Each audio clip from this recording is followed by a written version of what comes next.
ओम शांति। बाबा अंत तक भी दाल रोटी खिलाने के लिए बंधा हुआ है।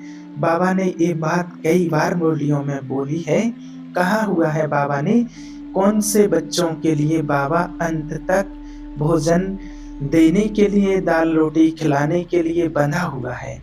वो ऐसे कौन से बच्चे हैं, क्योंकि ये तो जैसे ही समय की नज़दीकता आती जाती है, अंत का समय आता है, तो बहुत से भाई-बहनों के मन में सवाल आता है कि अंत में क्या होगा? जो पवित्र आत्माएँ हैं, उनका क्या होगा? जिन्होंने कभी अशुद्ध भोजन नहीं किया है, पतित के हाथ का भोजन नहीं किया है, उनको अंत में भोजन कैसे मिलेगा? कहाँ से मिलेगा? उन आत्माओं का क्या होगा?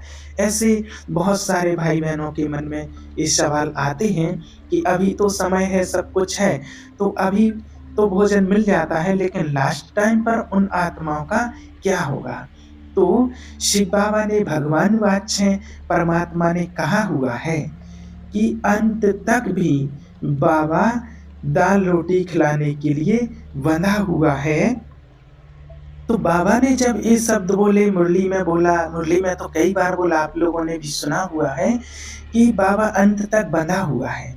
तो फिर किसी ने एक बार आदरणीय दादी गुलजार जी से प्रश्न पूछा हुआ था कि मानो दादी, दादी जी मान लीजिए इतनी बाढ़ आ जाए, पानी अंदर आ जाए घरों में और बाहर सब जगह, मना बाबा ने जो कहा है वो तो सत्य कहा है, लेकिन ऐसी परिस्थिति आ जाती है कि पानी बहुत ज़्यादा भर जाए, बाढ़ आ जाए, तो दाल रोटी तो क्या, जब घरों में पानी भरा होगा और जब बनाने की व्यवस्था ही फेल हो जाएगी, तो फिर कैसे बाबा दाल रोटी के बंधा हुआ है?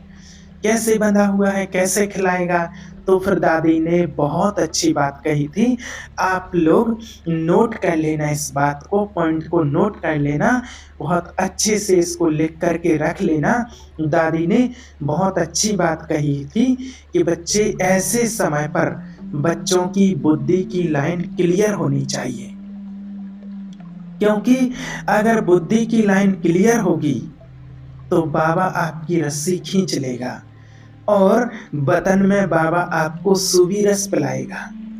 दाल रोटी तो क्या, सूबी रस ही आपको पिला देगा, तो फिर दाल रोटी तो खाने का आपका मन भी नहीं होगा, जब स्वयं बाबा सूबी रस आपको पिला देगा।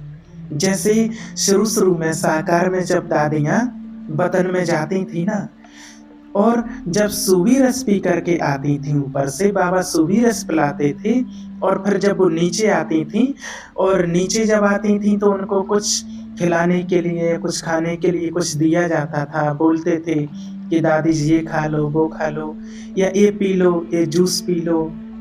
ब्राह्मणियाँ जैसे दादी जी को पिलाने जाती थीं कि दादी ये जूस पी लो। अब जिसने सूबी रस पिया हो ऊपर, जो सूबी रस पी करके आया हो, तो वो कहते थे कि इच्छा नहीं है।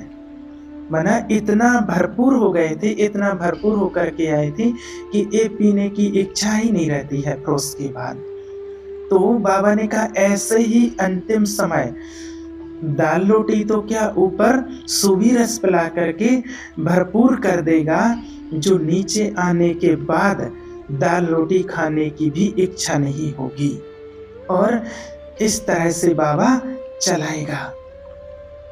दादी ने कहा कि मान लो बाढ़ आ रही हो, तो बाढ़ आ रही हो, लेकिन बाबा ने कहा है कि जहाँ प्रकृति जीत जो आत्माएं होंगी, तो कितना भी बाढ़ आए, कितना भी पानी आए, लेकिन जहाँ आपके पैर होंगे तो वहाँ से पानी आगे नहीं आएगा।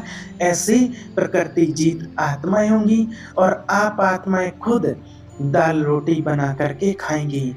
तो ऐसी हालत हो, ऐसी हालत हो, ऐसा समय हो, ऐसी परिस्थिति हो, उसके बावजूद भी बाबा हम बच्चों को दाल रोटी खिलाएगा, अंत तक गारंटी की है बाबा ने। लेकिन दादी जी के बाबा के महावाक्य हैं, किन के लिए बाबा बंधा हुआ है, किसके लिए बाबा ने गारंटी ली है? जिसकी बुद्धि की लाइन क्लियर हो, जिसकी बुद्धि यहाँ वहाँ ना अटकी हो, कोई बंधनों में फंसे हुए ना हो, जिसकी बुद्धि में व्यर्थ का कचरा ना हो, इसकी बुद्धि एकदम रिफाइन हो, क्योंकि अगर व्यर्थ का कचरा होगा बुद्धि में, अगर व्यर्थ चिंतन चलता है तो फिर बाबा से वो टचिंग नहीं ले पाएंगे। बाबा तो बोलेगा, बाबा खींचेगा, लेकिन बाबा की वो टचिंग को नहीं समझ पाएंगे क्योंकि बुद्धि में व्यर्थ है। इसीलिए बाबा कहता है, हमेशा से बाबा कहते आए हैं कि व्यर्थ मुक्त बनो, किसी भी प्रकार का बुद्धि में व्यर्थ का कचरा ना हो। अगर व्यर्थ है तो फुल स्टॉप लगाओ और व्यर्थ से मुक्त बनो। बाबा ने कहा, सार स्वरूप का अभ्यास और व्यर्थ से ऊपर। बाबा के तो कभी भी वैसे भी व्यर्थ में संकल्प नहीं चलते थे, वैसे ही बाबा सदा व्यर्थ से मुक्त रहे, ऐसे बाबा बच्चों को भी व्यर्थ से मुक्त बनाना चाहता है। और बाबा कहते थे फुल स्टॉप लगाना बाबा को बहुत आसान था, क्योंकि बाबा के अंदर कभी कोई क्वेश्चन मार्क उत्पन्न ही नहीं हुआ था। और हम लोगों के लिए डिफिकल्ट इसलिए लगता है क्योंकि बीच बीच में क्वेश्चन उत्पन्न हो जाता है। बाबा ने एक बार कहा खिलाएगा तो खिलाएगा, लेकिन हम बच्चों के लिए फिर भी व्यर्थ आ जाता है, कैसे होगा, क्या होगा, हमारा होगा या नहीं होगा, हम कर पाएंगे या नहीं कर पाएंगे, ऐसे बहुत सारे क्वेश्चन मार्क आ जाते हैं। इसीलिए बाबा ने कहा फुल स्टॉप, बिंदी लगाना, बिंदी बनना। अगर व्यर्थ नहीं है तो इसको व्यर्थ में फंसे हुए जो आत्माएं हैं उनको बहुत मुश्किल लगता है, क्योंकि उनसे फुल स्टॉप नहीं लगता है। और बाबा का जो जीवन था, बिंदी लगाना और फुल स्टॉप लगाना बाबा को बहुत इजी था। क्यों इजी था बाबा को फुल स्टॉप लगाना? क्योंकि बाबा के मन में कोई क्वेश्चन मार्क नहीं रहता था। कोई भी बाबा के मन में संकल्प विकल्प क्वेश्चन मार्क के नहीं थे। बाबा के जीवन में कोई क्वेश्चन ही नहीं था, भले बाबा के सामने कोई एग्जाम्पल नहीं था, लेकिन उसके बावजूद भी बाबा को क्वेश्चन उत्पन्न नहीं हुआ कभी। हमारे सामने तो बाबा, मम्मा, इतनी दादियां एग्जाम्पल होने के बावजूद भी, इतनी बाबा की अव्यक्त मुरलियां, साकार मुरलियां अध्ययन करने के बावजूद भी हमारे मन में अनेक सवाल हैं।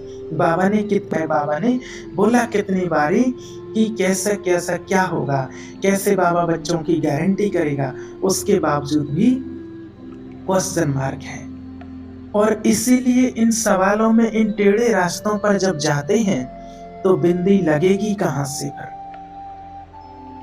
परम आदरणीय हमारी गुलजार दादी जी के जीवन में बाप समान स्थिति इसीलिए थी क्योंकि उनके जीवन में भी कोई क्वेश्चन ही नहीं था, कोई सवाल ही नहीं था उनके जीवन में। क्या हम सबसे पहले अपनी स्थिति ऐसी बनाएं, नो क्वेश्चन, कि कोई क्वेश्चन ही ना हो? ये हो सकता है क्या कि हम अपनी स्थिति को ऐसा बनाएं?